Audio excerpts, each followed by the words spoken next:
It was a moment that stopped everyone in their tracks.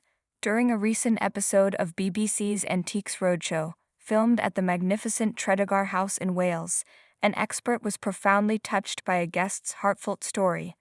Mark Allam, known for his keen eye and empathetic approach, found himself captivated by a woman who presented a truly extraordinary piece, a tapestry dedicated to the iconic band Status Quo. The tapestry itself was a vibrant homage to rock history, adorned with album titles and song names. But as the guest began to share its origin, the true depth of its meaning unfolded, revealing a tale of remarkable resilience, unwavering passion, and a mother's enduring love. "Well, my son was status quo mad, absolutely status quo mad," she began, a fond smile playing on her lips. Mark chuckled in recognition as she spoke of the old days of records, before the advent of CDs. Her voice softened as she continued. "As time went on, we had to go out and buy it for him because he was in a wheelchair. He had an accident at 18. Mark, with genuine sensitivity, inquired about the incident. "A motorbike accident," she recounted, her gaze distant. "Paralyzed from the chest down, no feeling from here down. It was a devastating blow, one that would change the course of her son's life forever." "So really he didn't have use of his limbs," Mark observed, trying to grasp the full extent of the challenge. "No," she clarified, "he could move his arms, but he couldn't move his fingers. No use of his fingers." The implications of such a disability were profound, limiting his ability to interact with the world in countless ways. "That's a sad story," Mark acknowledged, his voice tinged with empathy. Then he gently steered the conversation back to the tapestry, wondering how such a detailed piece could have been created under such circumstances. Her next revelation was nothing short of astonishing. He was told he wasn't capable of doing anything, and he didn't for 5 years, she confessed, her words painting a picture of understandable despair. But then a glimmer of hope emerged. After 5 years, he started doing a few things. Tapestry was one thing.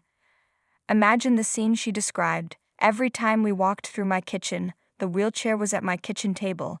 He would say, 'Thread me a few needles.' And then the incredible method of creation.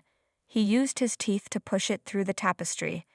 And he would turn the whole frame over, it was on a swing, and pull it through with his teeth." Mark Allam was visibly stunned. "That is unbelievable," he exclaimed, his voice filled with awe. "So your son executed this entire tapestry with his teeth?" He paused, his gaze fixed on the intricate details of the artwork.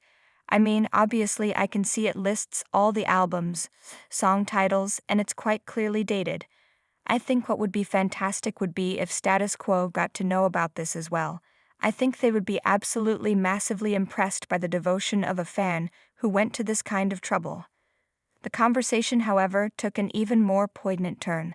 The guest shared that her son had sadly passed away at the age of 39, just over 20 years after his accident. She then presented a photograph of him, a tangible reminder of the bright spirit she spoke of. "He looks to be a happy soul," Mark remarked, genuinely moved. "Oh, he was so happy, he was a happy boy," she confirmed, a bittersweet smile gracing her lips. Mark's observant eye noticed something about the tapestry. "He never finished it, did he? I can see that it's not been finished." A hand from someone standing behind her gently rested on her shoulders, offering comfort as she emotionally confirmed, "No, it was never finished. Lots of people have asked if they could finish it for me, and I've said no, it's not finished because he died." And then perhaps the most heartbreaking detail of all. "And it was only after he died that I actually looked at the titles, and he never repeated a title, but he did towards the end, and the title was 'So Ends Another Life.'" Mark's eyes widened as he saw the profound significance.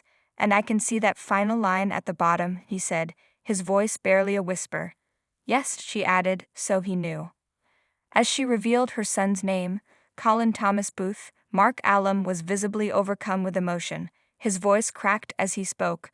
"I have to say I'm so highly moved. It's all I can do to carry on, to be honest with you." He paused, gathering himself. "And the fact you've come here today to talk to me about this, I think, is wonderful." His gaze shifted from the tapestry to the woman, admiration radiating from him. "It's a testament to his achievement, producing something like this, which I think is absolutely incredible." His eyes welled up slightly as he continued, "This thing is priceless. I think it is an amazing thing." Finally, with deep respect, he added, "Also, you've been very courageous to come and